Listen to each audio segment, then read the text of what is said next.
The tremor struck just after the shift change, deep beneath the green ridges of West Virginia.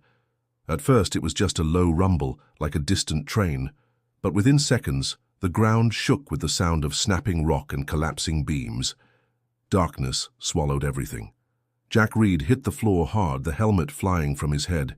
He could feel the air shift, thick with dust and panic. Somewhere in the dark, someone screamed. Then silence. Not the peaceful kind, but the kind that rang with the weight of the earth itself pressing down. He scrambled up, coughing, eyes stinging. The battery on his headlamp flickered but stayed on, casting weak beams against the shattered walls of coal and timber. "Briggs? Mike? Anyone?" Jack's voice echoed down the corridor. Nothing came back. He stumbled forward, arms out, calling names he wasn't even sure belonged to the men on today's crew. All that mattered now was knowing someone else was alive. After what felt like hours, but was probably minutes, he came to a dead end. The corridor had collapsed, stones and splintered wood barricading what used to be an exit. A wave of panic surged through him. "God," he whispered, trying to steady his breath. "Please, not like this." If stories of survival move you, subscribe to our channel for more powerful journeys like this one. Jack lowered himself to the ground, hand shaking as he reached into his chest pocket. There, small and cold between his fingers, was the medal Linda had given him that morning. Our Lady of Guadalupe, worn and scratched from years inside his gear. He clutched it tightly. "Get out safe," she'd said, pressing it into his palm before he left. "No excuses." A sudden groan from the rocks above made him flinch. The air was thick, nearly unbreathable. He lay flat, cheek against the cool earth, trying to calm the thudding in his chest. His flashlight dimmed again. He remembered the safety drills. Conserve light, don't waste energy, find a pocket of air. But this felt different. This felt final. He tried the radio. Dead static. Jack wasn't a man prone to fear. He'd worked these mines for over 15 years. But now, alone, trapped, and with nothing but stone in every direction, he felt it rising like bile. "Focus," he muttered. "Think. One thing at a time." He took shallow breaths, closing his eyes. The ground beneath him was cold, almost comforting. And there, in the silence, he began to pray. "Hail Mary, full of grace." The words came not out of piety, but necessity. He needed rhythm, something familiar, something to keep his mind from unraveling. "Blessed are you among women." He pictured Linda's face, her soft brown eyes filled with worry that morning. Their son's science fair, their daughter's soccer game. Promises he hadn't yet fulfilled. He kept repeating the prayer, a quiet cadence that filled the space around him with something other than dread. And as he did, a strange calm settled in. Not hope, he wasn't ready for that, but a moment of peace, a breath. Then, somewhere behind him, a distant crack, a whisper of air. He turned his head slowly. The darkness loomed, but he could swear the draft was fresher, cooler. His fingers tightened around the metal. Maybe he wasn't as alone as he thought. That morning had been like any other. Sunlight filtered through the kitchen window as the scent of bacon filled the air. Jack sat at the table, lacing his boots while Linda poured his coffee. "You forgot this," she said, holding out the small Virgin Mary medal. "You don't leave without her." He smiled, reaching for it. "I swear you believe this thing keeps me breathing." "I believe she watches over the ones I can't." Her voice was firm, steady. "Just wear it." He kissed her forehead, slipping the medal into his pocket. "See you tonight." Now, buried beneath tons of rock, Jack held that medal like it was the only thing tethering him to life. The silence around him felt eternal, broken only by the occasional creak of the mine shifting under pressure. His throat was raw. Dust coated his tongue. He dared not call out again. It wasted too much air. Every breath had weight, every movement a cost. He turned off his headlamp to preserve the battery, plunging himself into darkness thick enough to taste. Lying on his back, he forced himself to think clearly. First, check for injuries. His right wrist throbbed with a sharp pain, likely fractured. His ribs felt bruised, but nothing seemed broken. Small victories. He pulled his shirt over his mouth, creating a crude dust mask. Then, with his good hand, he slowly felt along the ground. Pebbles shifted beneath his palm. Moisture. No, just sweat. His fingers touched a wall, rough, uneven. He followed it, crawling like a blind man seeking a door. Minutes passed, or hours. Time had no shape here. Then he felt it, a subtle shift in temperature, cooler air brushing past his cheek. He stopped. Could have been imagination, but he waited. There it was again, a faint draft. Real. Hope bloomed in the darkness. Maybe a small fissure in the rock. Maybe a way out. Maybe death creeping closer. He couldn't know. He turned on the headlamp again. The beam was weak, but it was enough. He aimed it toward where the draft seemed to come from and saw a narrow gap between two collapsed beams. Not wide enough to crawl through, but maybe if he moved the debris. He pushed gently at the beam. It didn't budge. He gritted his teeth, pressed harder, but his wrist screamed in protest. He cursed, panting, rested his forehead on the cold ground. God, if you're listening, his voice cracked. I'm not asking for a miracle, just a chance. His heart pounded. He felt the quiet stretch out again, terrifying in its stillness. But then the beam shifted. Just a little. He froze. He pressed again, using his knees and shoulder. The wood creaked, rocks crumbled, it moved another inch. But he stopped, too dangerous to rush. One mistake could collapse everything again. Jack leaned back, gasping. The air felt a little cleaner here, enough to buy him time. He looked down at the medal in his hand, now warm from his grip. You still with me? He whispered. Because I'm going to need all the help I can get. His body ached, his mind fogged with exhaustion. But something inside him, faith or sheer stubbornness, kept him grounded. He wouldn't give up. Not yet. He turned off the light once more, closed his eyes, and began to breathe slow and steady. He didn't know how long he had, but for the first time since the collapse, he didn't feel entirely buried. There was something, an opening, a whisper of life. He had found a crack in the tomb, and maybe, just maybe, that was enough to begin. The buzz of sirens shattered the early calm. Smoke curled into the sky as emergency vehicles clustered near the mine's entrance. Men in hard hats shouted over each other, coordinating, calculating, panicking. It was chaos disguised as procedure. Linda Reed's tires screeched into the gravel lot, her door swinging open before the engine stopped. She didn't wait for permission. She ran past the yellow tape, past the guards, toward the growing crowd of miners and supervisors. Her face was pale, jaw clenched, hands shaking. "Where's Jack?" she demanded, grabbing the sleeve of the first man she recognized, Tom Weller, Jack's foreman. Tom's eyes darted. "Linda, I don't know. It was a sudden collapse. We lost contact with a few of them. We're still assessing." She stepped closer, voice low but deadly. "Is he alive?" Tom hesitated. "We don't know." Linda turned away before rage took over. Her hands trembled as she pulled her phone, dialing over and over. No answer. She glanced at the mine entrance, a gaping mouth now sealed by rubble and uncertainty. Behind her, a tall man approached, grey hair, weathered face, calm eyes. "Mrs. Reed?" His voice was deep, composed. "Captain Ben Martin. I'm heading up the emergency response." "You're with the company?" she snapped. "I work independently. I've done over 20 mine rescues. I came the moment I heard." "I'm sorry.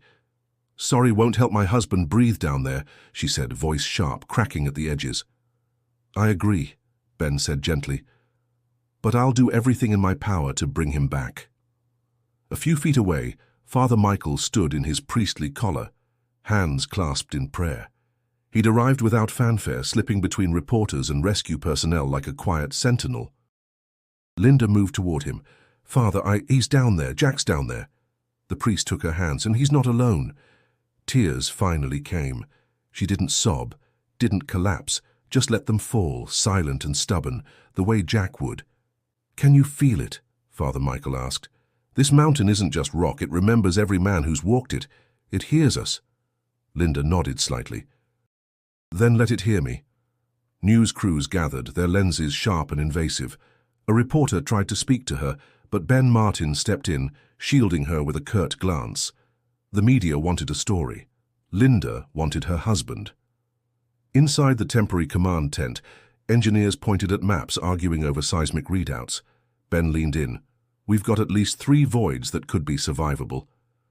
One near Shaft 9, that's where Jack was working. But there's no air circulation," someone objected, "unless he found a pocket, a vein. Sometimes the mountain gives." "Or takes," another muttered. Ben silenced them with a look. "No one gets left behind." "Not on my watch." Outside, Linda stood by the mine entrance, eyes closed, fingers tracing the medal on her necklace, the same image Jack carried underground. She whispered, "Guide him, hold him." The sun climbed higher, but warmth never reached the pit. Helicopters arrived. Tents went up. Equipment groaned to life. Rescuers prepared to drill, dig, crawl, anything to reach the men buried beneath. Linda didn't move. She watched the entrance like it might speak. Somewhere down there her husband was either dead or refusing to die, and she chose to believe in the second. Time lost its shape quickly underground. Jack couldn't tell if it had been hours or days. The darkness didn't change, didn't shift with the sun. It was constant, absolute. His headlamp was now off most of the time. He rationed the battery like he did his breath. Every flicker of light was a decision, every sip of water a prayer. His body screamed in quiet rebellion. The pain in his wrist had worsened, swollen, hot, useless. His throat felt carved from sandpaper, and his stomach had long since stopped growling. It simply ached. The human body was not meant to exist in such a void. He curled into himself, hugging his knees beneath his jacket. Dust clung to every inch of him. The silence pressed in so tightly it felt like weight. And yet, despite it all, he was still alive. "You stubborn bastard," he whispered to no one, still breathing. He flicked on the headlamp briefly, scanning the low ceiling above. No signs of movement, no sounds of rescue, but the draft was still there, soft and strange, an invisible thread pulling at him. He had tried sleeping. His dreams were short, broken flashes of light and dirt and voices he couldn't place. In one, he heard Linda singing. In another, his daughter laughing. They left him hollow. The worst moment came when he thought he heard water. A gentle trickle, unmistakable, just beyond the rocks to his left. Hope surged through him so violently it made his chest ache. He scrambled toward the sound, tearing his knuckles raw, but found only more stone. He collapsed there, shaking. "Don't do that," he whispered. "Don't give me hope if there's none." His breathing was ragged. The darkness spun around him. He pressed his forehead to the cool rock, trying to slow the spiral. But just as despair crept in fully, he felt something. Wetness. Not sweat. Not blood. He turned the headlamp back on and followed his hand to a slick surface. A small, steady drip of water slipped down the rock and pooled beneath it. Real. Clean. He cupped it carefully, bringing it to his lips. It tasted like life. He laughed, then cried, the sound echoing strangely in the tight space. "That's right," he muttered. "You're not done with me yet." He drank again, just enough. Too much could shock the system. He remembered that from training. Funny what the mind holds onto when everything else falls apart. Later, as he leaned back against the stone wall, something shifted in him. Not in his body, but in his chest, deeper than muscle or bone. He wasn't alone. There was no sound, no figure. But the air changed. It felt aware, as if the darkness itself was watching or waiting. He pulled the medal from his pocket again, staring at it in the dim light. His fingers traced the familiar shape. A symbol, yes, but also a lifeline. He spoke aloud, not sure who he was speaking to.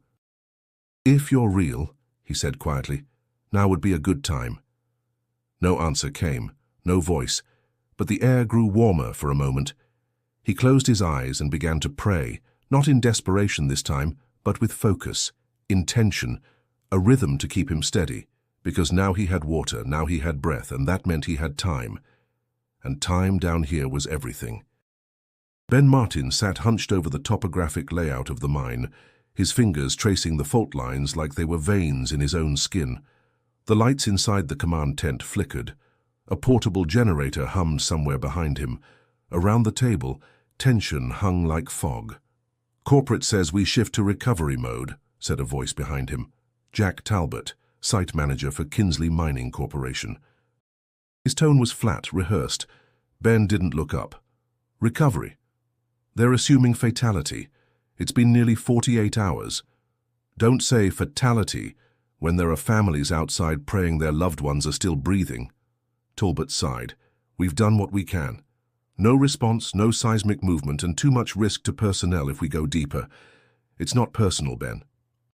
"It's protocol." Ben finally turned to face him. His jaw was clenched so tightly it ached. "Protocol doesn't bury a man before the dirt stops falling. We can't keep chasing ghosts in unstable ground, the mountains closing in."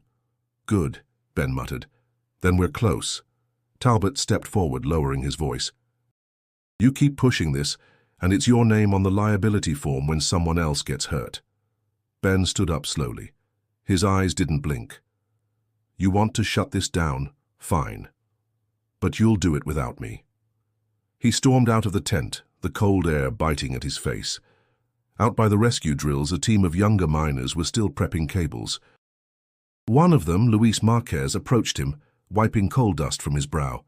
"Captain, we still going for Void 6? Ben hesitated, then nodded. "Quietly, no comms. I want that borehole tested before sunrise." Luis glanced back at the machinery. "That's off the map. So was every miracle I've ever seen." Ben walked past him, eyes scanning the slope. Linda was still there, sitting on a folding chair beside the barrier, wrapped in a blanket someone had offered her. Her eyes looked hollow, but not hopeless. She stood as he approached. "You're stopping, aren't you?" she asked. He shook his head. "No, but I need you to understand something. If we keep drilling, I go against every order above me." "They're ready to write Jack off. He's not a file," she said coldly. "He's a man, my husband." Ben lowered his voice. "Then I need your help. I need you to keep them distracted. Keep hope alive, loudly, because if they believe the world's watching, they won't shut me down." She nodded without hesitation. "What do you need me to say?" "Anything true." Ben returned to the equipment line where Father Michael stood waiting near the mobile chapel they'd set up, a modest table with candles and a cross. "You're going ahead with it, aren't you?" the priest asked. "Yes," Ben said, "but I'm not sure if it's faith or foolishness." Father Michael placed a hand on his shoulder. "Sometimes they're the same thing. Tell that to the shareholders. They're not the ones praying in the dark." Ben inhaled deeply. "If I'm wrong, I lose everything." "And if you're right?" Ben didn't answer. He turned back to the drill, watching as the bit groaned to life and bit into the earth. In his gut he still felt it, that instinct that had never failed him in 20 years. Jack Reed was down there, still breathing, still waiting, and Ben would gamble his name, his job, and whatever came next to bring him home. Jack drifted in and out of something that wasn't quite sleep. Time no longer had edges. Hunger gnawed at him constantly, but thirst had dulled. His limbs were heavy, his mind fogged, and the pain in his wrist throbbed like a slow drumbeat. He lay still, watching the faint shimmer of his headlamp beam fade against the wall. He knew it wouldn't last. Maybe another hour, maybe less. He'd accepted that. What he hadn't accepted was dying alone, unseen. He'd whispered prayers for hours, sometimes aloud, sometimes only in thought. They were all he had left. He prayed not for rescue, but for peace. The air grew colder. He felt it along the back of his neck. Something shifted. It wasn't a sound, not exactly. More like an awareness, like the space around him had thickened. He blinked slowly. His hand instinctively gripped the medal again. That's when he saw her. She didn't arrive like a flash or a vision out of a dream. She was simply there. A soft glow, no brighter than candlelight, began to rise near the jagged rocks in front of him. At the center stood a figure draped in blue and white, hands open, expression calm and deep as the mountain itself. Jack didn't move. Couldn't. The Virgin Mary didn't speak with her lips, but something passed between them, clear, undeniable. She looked at him like she had always known him, like she'd been waiting for him. Jack's breathing hitched. "Am I dying?" he asked, voice hoarse. She said nothing, only stepped forward slightly, light radiating faintly around her. Her eyes held sorrow, but not pity, strength, understanding. Then she raised a hand and pointed to the wall of stone beside him, where the faint breeze he'd felt earlier still whispered. Jack turned his head. In the faint light, he noticed something he hadn't seen before, a vein of reddish stone, thin but distinct, snaking through the rock like blood beneath skin. "Walk toward the stone that bleeds," her voice said, not aloud but inside him. "And do not stop." Jack's throat tightened. "I can't crawl anymore. I've got nothing left." But her eyes remained steady. He blinked, and she was gone. The cave dimmed. Only the dying headlamp remained. Jack let his head fall back. Was it real? A hallucination? He didn't know.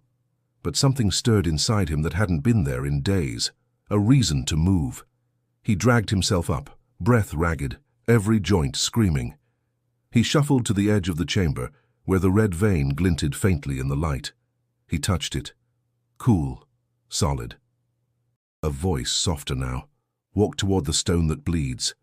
Jack smiled bitterly. "You're not going to lift me, are you?" He pushed forward, crawling into a narrow crevice, following the mineral trail. The passage was tight. Sharp edges scraped his arms. Dust filled his nose and mouth. He coughed but kept moving. It wasn't faith yet, not fully, but it was purpose. That alone made him alive. And for the first time since the collapse, Jack Reed whispered not a prayer but a promise. "I'm coming home." Jack pushed forward inch by inch, his breath ragged, face pressed against the jagged contours of the cave. The tunnel narrowed so tightly he had to turn sideways, dragging his broken wrist behind him like dead weight. His shirt had torn hours ago. Blood stained the fabric, mixing with dust and sweat. He paused to rest, cheek against cold stone. The silence roared in his ears. He counted slowly in his mind, 1 to 10, then back down. Focus. Survive. The red vein still shimmered faintly along the wall, a strange mineral line that curved through the rock like it had been drawn by intention. He followed it blindly. At times it vanished beneath debris. At others it glowed almost warm to the touch. The tunnel sloped downward. Each inch he gained felt like a mile. The muscles in his legs twitched. His good hand was raw from scraping against stone. He tried not to think about time. His headlamp dimmed again, a few more minutes maybe. He flicked it off to save the battery, relying instead on feel. The draft was still there, cool, consistent. It kept him crawling. Then the air changed. A foul stench filled the passage, chemical and bitter. His heart raced. He knew that smell, methane, or maybe coal gas. He froze. His mind spun through safety drills from years ago. Never spark light in gas zones. Stay low, cover your mouth. He dropped flat, shirt over his face. He shuffled forward, slower now. Each breath burned. His skin prickled. The gas might choke him, might knock him unconscious. But turning back was not an option. Suddenly his hand hit metal, a pipe. His pulse surged. He ran his fingers along it, rusted, corroded, but intact. An old ventilation shaft, maybe abandoned years ago. Hope swelled, then faltered. He had no idea if it led anywhere safe, but it was direction. It was something. He followed the pipe with renewed urgency. The tunnel widened slightly, enough to sit up. He sucked in air, ignoring the nausea rising in his gut. Every breath felt like swallowing fire. The metal still hung around his neck, sticking to his chest with sweat. He touched it now, whispering through cracked lips. "You still watching? Still guiding?" No answer came. Then something shifted behind him, a low rumble. Jack whipped around just in time to see a portion of the tunnel collapse where he'd just crawled through. Dust exploded in a cloud. His lungs screamed as he pulled his shirt tighter over his face. The way back was gone, but he didn't panic. He turned on the headlamp again, just briefly. Ahead, the red vein continued. So did the pipe. The tunnel forked, left into darkness right toward a faint glint of moisture on the wall. He chose right. Water again. Dripping. Real. He reached it, cupping his hands beneath the slow trickle. It wasn't much, but it was cold. Life-giving.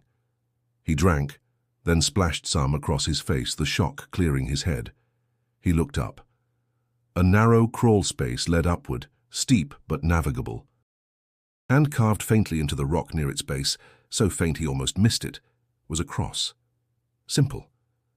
Unmarked. His breath caught. Someone had been here before. He blinked, heart pounding, and started to climb. He no longer doubted the path. Not fully. He was being led. Through pain, through gas, through stone. And he was not alone in the dark. Linda stared at the mine entrance, unmoving. The sunlight had lost its warmth. Reporters swarmed the perimeter like vultures, their voices chirping questions that no one wanted to answer. The news vans had multiplied overnight, and every hour brought a new face holding a mic. Inside the mobile command center, tension simmered. Ben Martin stood with arms crossed, watching engineers mark up seismic readings. No new signs, no movement. Nothing definitive. Outside, Linda's patience shattered. "You said you were close," she shouted at one of the officials. "You said the new drill was hitting near Void 6. That was 10 hours ago." "Mrs. Reed," a spokesman started gently, "these operations take time." "I don't want time," she snapped. "I want my husband."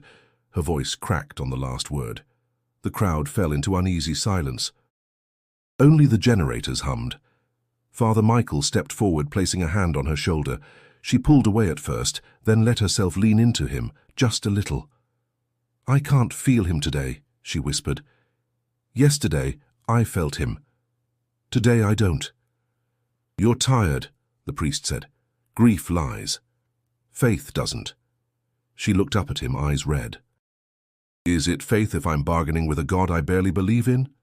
"It's exactly faith when you keep going anyway." Tears slipped down her cheeks, not in sobs, but in silence.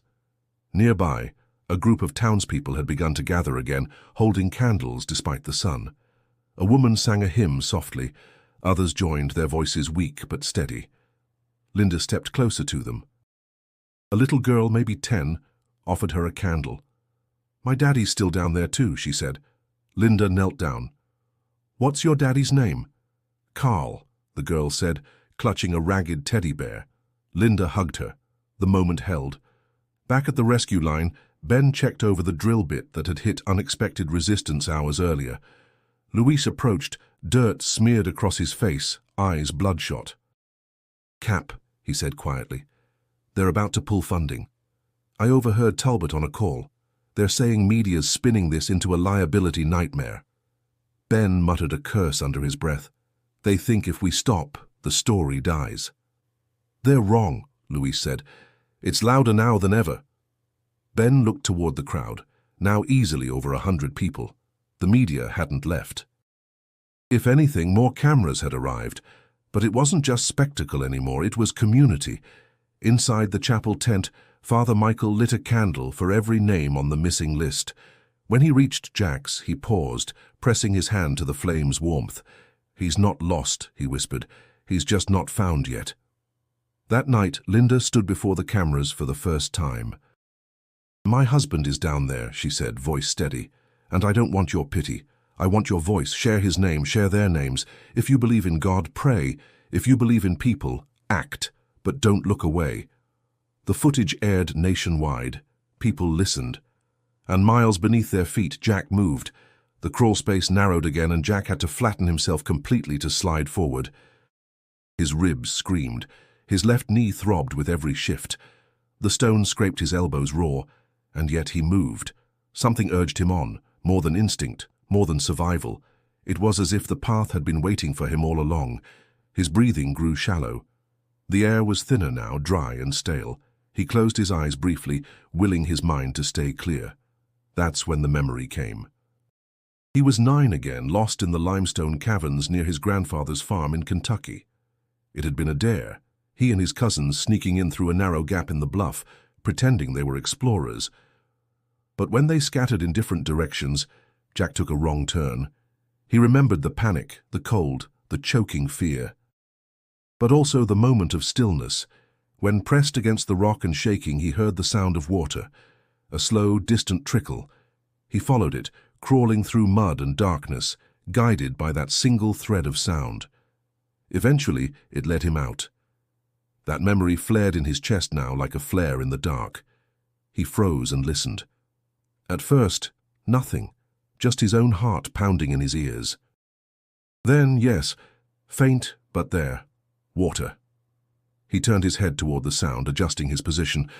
A faint drip echoed from above, rhythmic and persistent. He shifted upward, dragging himself toward it. The tunnel grew steeper. He climbed like a man possessed. His fingers clawed for purchase in damp stone. His lungs burned. But the sound of water was getting stronger, closer. At a small ledge he paused and reached up. His fingers met open space. He pushed through. Above him was a chamber maybe 6 feet wide, its ceiling broken by a fissure. Water trickled through from above, pooling at his knees. The air here was different, cleaner, cooler. He inhaled deeply and laughed, though it came out more like a sob. The sound echoed strangely. He stopped. Echoes. That meant space, possibly a tunnel, maybe even a shaft. He turned slowly, scanning the chamber. The red mineral vein had returned, this time glowing faintly along the left wall, but more importantly, he saw something carved there. Not a cross this time, but letters. Faded, rough, barely legible. Vent 12A. His heart jumped. He knew those markings. He'd seen them during safety inspections. These vents were part of the original mine grid, most of them sealed decades ago, but if this one was still partially open... He stumbled to his feet, leaning against the wet stone. His legs barely held him, but he was upright. "Come on, Jack," he muttered. "Don't stop now." He splashed through the shallow pool toward the back of the chamber, where the air seemed to flow gently from a narrow crack in the wall. The light was almost gone. He didn't care. Because now he had direction. He had sound. He had memory.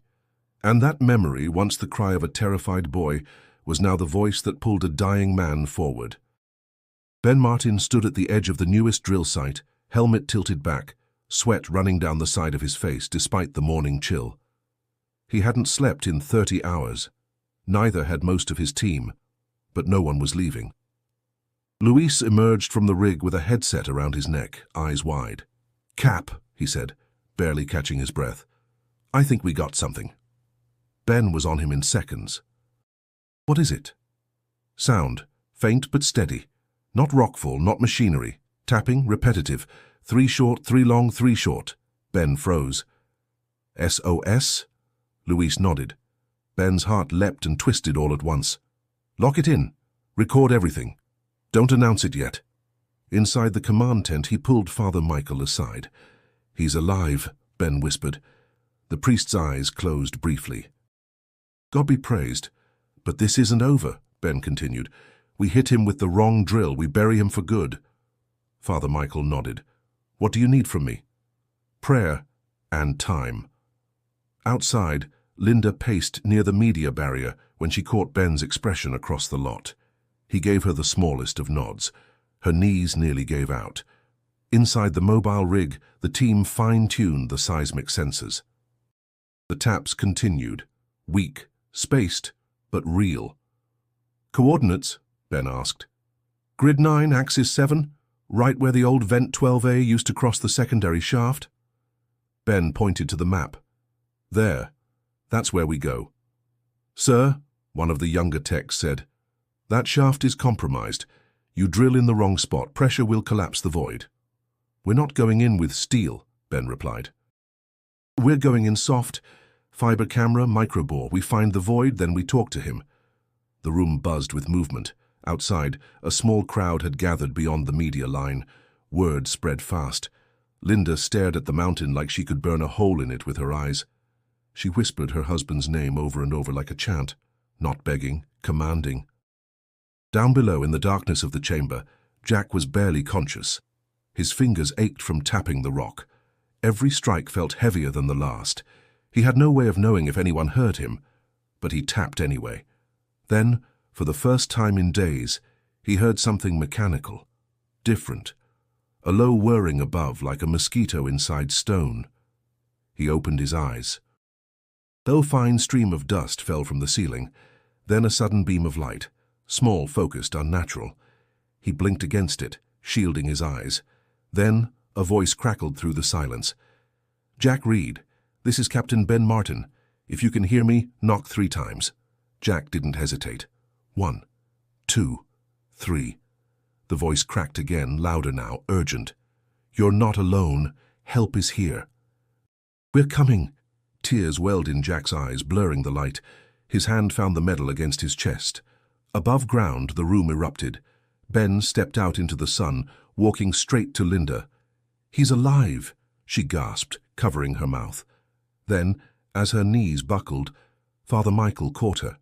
Cheers echoed through the crowd. Cameras flashed. Reporters shouted. But Linda heard none of it. Just those words over and over. "He's alive, he's alive, he's alive." The light disappeared again, swallowed by dust and darkness. Jack collapsed onto the chamber floor, every cell in his body screaming for rest. His head pounded, his lips were cracked and bleeding, his muscles spasmed uncontrollably. But they had heard him. That voice, Ben Martin's voice, was real, not imagined, not hallucinated. It had broken through the silence like a miracle carved into stone. Still, the joy was brief. The air was thinning. His chest felt heavier by the hour. The water trickle had slowed, and the last sip he'd taken had left him dizzy. Cold sweat soaked his back. His fingers trembled as he clutched the medal again. "Hold me together," he whispered. "Don't let me fall apart now." Then came the noise. A sharp creak overhead. The stone above groaned, a warning shudder echoing through the chamber. A second later, a chunk of rock split from the ceiling and smashed inches from his leg. Jack scrambled back, heart slamming against his ribs. His vision blurred. The chamber moaned as if alive, threatening collapse. "No, no, no." He backed toward the crack in the wall, the only space narrow enough to shield him if the chamber gave out. Pain shot up his leg with every movement. "I made it this far," he rasped. "You don't get to take me now." He pressed into the crevice and closed his eyes, waiting. Then, silence. The rocks held. But Jack didn't feel relieved. He felt hollow. Fear twisted into something darker, doubt. What if it had all been coincidence? The vision, the water, the red stone. What if he'd followed desperation, not guidance? What if the voice was a final cruel echo before death? He turned the medal over in his hand. "You gonna show up again?" he muttered, voice bitter. "Or was once enough?" Nothing. No warmth, no light, just stone. He slammed his fist against the wall and screamed, hoarse, desperate, raw. "Why did you bring me here?" The sound died instantly, swallowed by earth. He panted, head bowed, throat aching. His entire body trembled, not from cold, but from the weight of nearly giving up. And then a memory. His daughter, 6 years old, kneeling by her bed one night. "Daddy, how do you know God hears you?"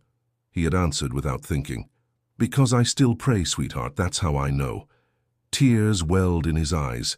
He clutched the medal to his chest, dropped to his knees and whispered, not for rescue, not for proof, just for strength. "Hail Mary, full of grace." The words were broken, quiet, but steady. "Thy blessed are you among women." He rocked gently as he prayed, voice rising above the despair. "And blessed is the fruit of your womb." The chamber seemed to grow still again, the air no less stale, the cold no less biting, but the panic faded. "Holy Mary, Mother of God." His heart slowed. "Pray for us sinners." He opened his eyes. He wasn't finished, not yet. "Now and at the hour of our death." He stood, body shaking. "But not today." The drilling began again. Jack heard it faintly at first, just a vibration through the stone. Then a whirring hum, steadier now, closer. The wall above him pulsed with the rhythm of motion, like the heartbeat of the mountain itself. He stood, bracing himself against the rock. His head spun, his knees buckled. But he didn't fall. He stared at the ceiling where he'd last seen the glimmer of light. This was different now. The vibration wasn't accidental. It was deliberate, targeted. He stepped beneath it, raised both arms, and shouted, "I'm here!" His voice was hoarse, dry as dust, but he screamed until his lungs gave out. Then he waited. Nothing. Seconds passed, then a minute. He sagged against the wall. Maybe it was too late. Then, a sound, a hollow knock, 3 sharp taps. Jack's eyes flew open. He stepped forward, trembling. He lifted his fist and struck back. 1, 2, 3. Silence. Then a voice, faint but undeniable, pushed through a tiny hole in the rock. "Jack Reed, this is Captain Ben Martin. We're coming in." Jack sank to his knees. His face crumpled and his shoulders shook, but he didn't cry out. It was too sacred for noise. He lowered his forehead to the stone. They had found him. More sound followed, scraping, cutting, a high-pitched whir as the final layer of rock gave way. Light burst through, brighter than anything Jack had seen in days. It stung. It blinded. He raised his hand instinctively. Through the beam came a gloved arm, reaching. Jack didn't move at first. The sight overwhelmed him. Then the voice again. "Jack, we've got you. Take my hand." He reached forward, hand trembling, and clasped it. Warmth, strength, human touch. As they began pulling him up, the walls echoed with distant cheers from above. The tunnel shook slightly, dust falling in lazy spirals, but no one noticed. All that mattered was the grip, the connection between one man buried in silence and another pulling him back into the world. Jack emerged slowly, body limp, but eyes alert. He blinked against the floodlights. The cold air rushed into his lungs and made him gasp. Ben Martin was the first face he saw, helmet off, eyes glassy. "You're a hard man to kill, Jack." Jack nodded weakly. "Didn't plan on dying?" Ben laughed, wiping at his face with a dirty glove. Medical teams rushed in, but Jack raised one hand, asking for a second. He dug into his shirt, fingers finding the medal that had never left his chest. He held it up to Ben. "She showed me the way," he whispered. Ben didn't question it. He just nodded. The crowd above erupted as Jack's stretcher surfaced. Linda broke through the line, nearly collapsing beside him. Her hands cupped his face, lips brushing his forehead. "You came back to me," she whispered. "I told you," he murmured. "No excuses." Cameras clicked. Reporters shouted. The world watched, but Jack saw only her. And above the mine, the bells of St. Agnes rang, for the first time in years. Jack woke to the sterile smell of antiseptic, the beeping of monitors, and the faint hum of air circulation. White walls, white sheets, white everything. His head throbbed, every joint ached, yet he was alive, fully alive. Linda sat beside him, holding his hand tightly, eyes red from crying. She looked at him with an intensity that made him wince. "You scared me half to death," she said softly, voice breaking. "I know," he whispered. His throat was raw. "I'm sorry." "No. You're alive. That's enough for me." He tried to smile, but pain twisted his features. He lifted his hand weakly to his forehead. The medal was still there, pressed into his chest. He clutched it now with both hands. The nurse entered, clipboard in hand, smiling softly. "Mr. Reed, you've been through quite an ordeal. We'll keep monitoring your vitals, but your condition is stable." Jack nodded, not trusting himself to speak further. Outside the hospital room, cameras were flashing. Reporters, news vans, and journalists milled about. The story had gone viral. Miner trapped for days, found alive against all odds. A journalist shoved a microphone close to Linda. "Mrs. Reed, what do you attribute your husband's survival to?" Linda paused. She glanced at Jack, who lay quiet but alert. "Faith," she said simply. "Faith in the people who never gave up." The crowd outside the hospital erupted into murmurs. Some nodded in understanding, others skeptical. Yet no one could deny the miracle that had occurred. Their cameraman whispered to another, "Did you hear he says the Virgin Mary guided him through the rocks?" "That's what she said too," the other replied. Jack shifted in bed. He felt the weight of the story pressing down on him.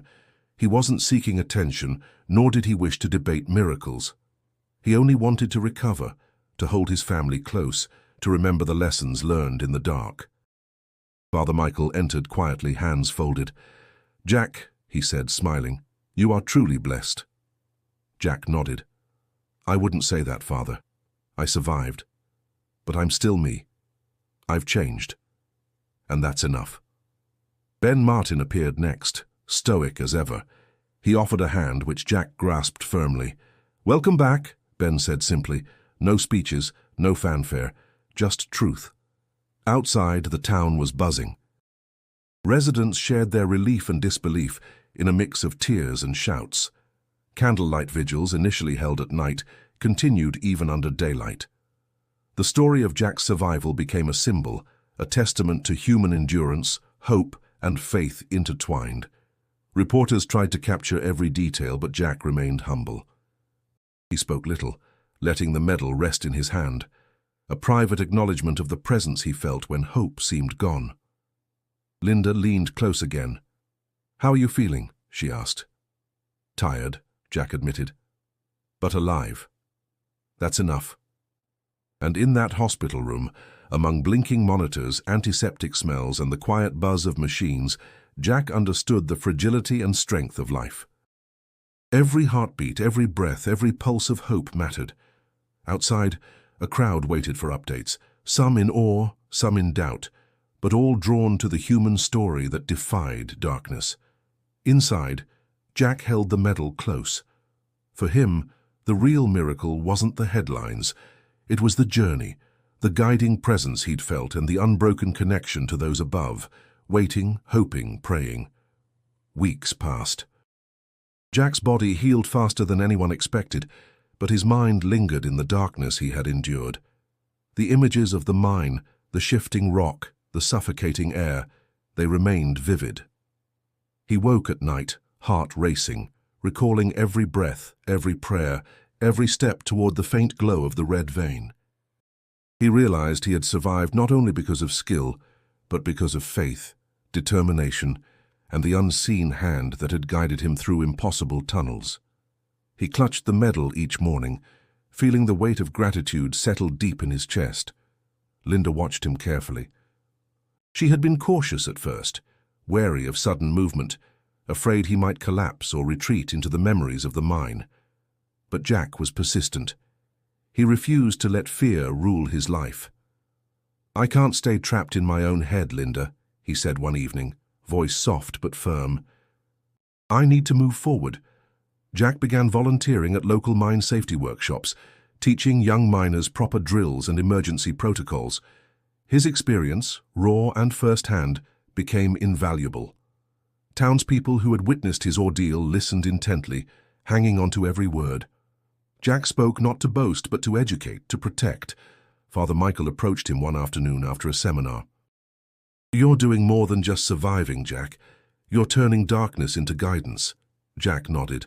"I can't change what happened, but I can make sure it doesn't happen the same way to someone else."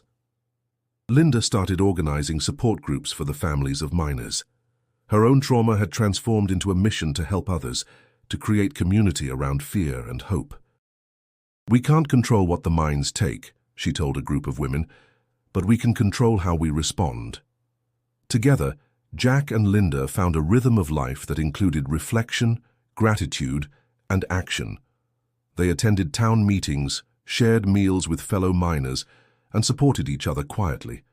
Their children noticed the change, sensing the gravity and warmth their parents now carried. Jack occasionally visited the small shrine Father Michael had built near the mine entrance. A candle burned for those still trapped, for those rescued, for hope itself. He knelt silently before the carved Virgin, fingers brushing the worn edges. He didn't speak much, sometimes silence was enough. He often thought about the moment of revelation in the mine. The vision, the guidance, the red stone vein that had led him forward. That lesson, that faith, focus, and perseverance could coexist with action, he carried with him into every decision. The community noticed the shift in Jack's presence. He walked straighter, spoke with calm authority, and held a quiet humility that drew people in. He became a symbol not for miracles, but for resilience. Linda observed him one afternoon while he worked with a group of apprentices. She felt pride, tempered by relief. The man she had kissed goodbye those mornings before shifts had returned different, stronger, tempered by the crucible of survival. And Jack realized that life was a series of tunnels, dark and tight at times, but always navigable with patience, courage, and guidance. He would not forget, but he would live, fully, purposefully. Together, Jack and Linda faced the future not as victims of circumstance, but as guardians of knowledge, hope, and community resilience. They had survived the impossible, and now they worked to ensure that no one else faced the same fate unprepared. Jack sat quietly at the small shrine near the mine entrance. The wind carried the faint smell of earth and rain, a scent he now associated with survival. His hands rested on the carved Virgin, tracing the smooth edges worn by candles and years of prayer. He closed his eyes, drawing in a long, steady breath. "I made it," he whispered, more to himself than anyone else. "We made it." He thought of the long hours underground, the rock, the darkness, the suffocating silence. Every fear, every scrape, every gasp for air had led him here. But he also thought of the guidance, the presence he had felt, the inexplicable force that had kept him moving. Faith and determination had intertwined, and somehow he had survived. Linda joined him silently, her hand slipping into his. They shared a quiet moment of understanding. Words were unnecessary. She had been his anchor above ground, just as he had clung to the metal below. Jack knelt and began to write a letter to his children, hoping to pass along what he had learned. Not just the story of survival, but the lessons embedded within, the importance of hope, perseverance, and belief in something greater than oneself. He wrote slowly, each word deliberate, each sentence a promise. "Life will challenge you," he penned. "It will crush you under the weight of fear. But even when it seems impossible, there is always a way forward. Listen to your heart, trust in your instincts, and never give up." He paused, letting the words sink in, feeling their truth resonate within him. The medal rested on the paper, a symbol of the journey he had endured. Every scrape, every bruise, every heartbeat in the dark had led to this moment of clarity. Father Michael approached quietly, holding a candle. "The town is ready to honor you," he said softly. "They've built a small memorial and are planning a ceremony." Jack shook his head gently. "I don't need a ceremony. I just need to live the life I've been given." "You've already inspired countless people, Jack," the priest replied. "Sometimes living well is the greatest tribute." Above them the clouds parted slightly, and sunlight spilled across the valley. It warmed the wet stone and the small wooden shrine, illuminating the path Jack had taken and the one that lay ahead. Linda squeezed his hand. "You're home," she whispered.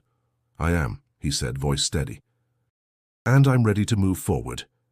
He rose and looked toward the mountains, tracing the peaks he had known both as a child and as a miner. The memory of darkness lingered, but it no longer held power. He had emerged stronger, wiser, and determined to help others navigate their own tunnels of fear. He turned back to Linda, smiling. "It's our life now, full, honest, purposeful." She returned the smile, and together they walked slowly back toward the town, hand in hand. If this story moved you, subscribe now for more true tales of strength, hope, and faith. Click the video suggested on your screen to continue witnessing journeys that defy all odds.